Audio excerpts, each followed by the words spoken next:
Hi and welcome to my Python YouTube channel. It's awesome to have you here. If you like this video, a thumbs up would be great. And make sure to subscribe for future videos. I also have a blog at prosperocoder.com with lots of cool stuff, so feel free to check it out.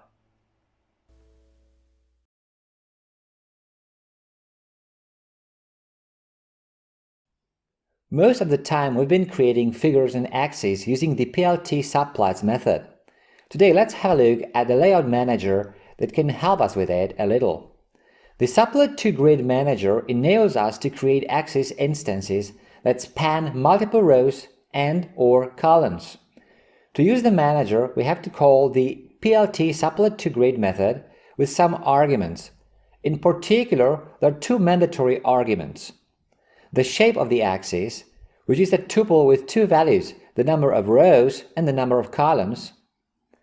And the second argument is the starting position within the grid, which is a tuple with the row and column number where the axis instance should start. You can also use the optional row span and col span arguments if you want the axis instance to span several rows or columns respectively. Now let's demonstrate the Subplot2grid method on an example.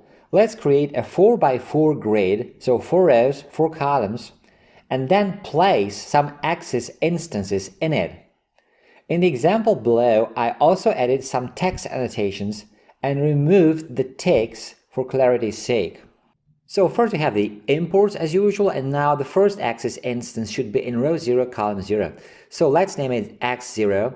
We use the PLT Subplot2grid method here, and we specify the first argument, which is the size of the grid.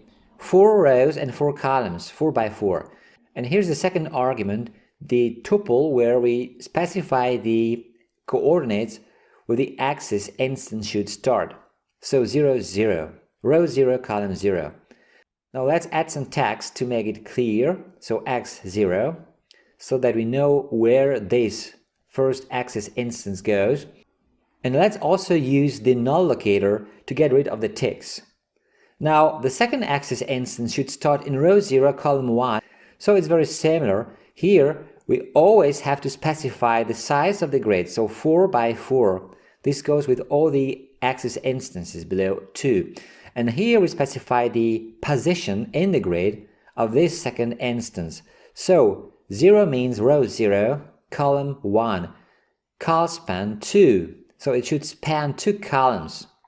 Now the third axis instance should start in row 1, column 0 and span 3 rows.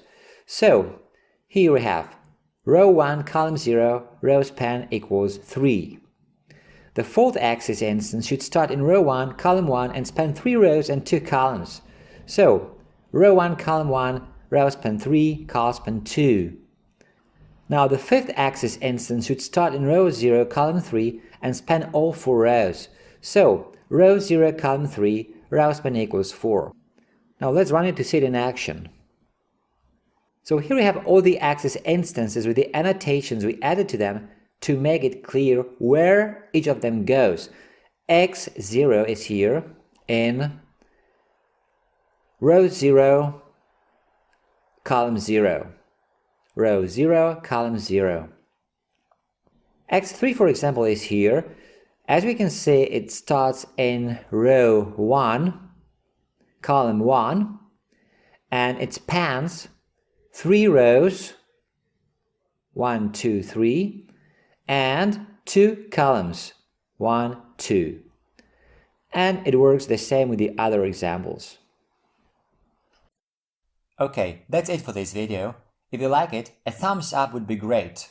Also, make sure to subscribe for future videos.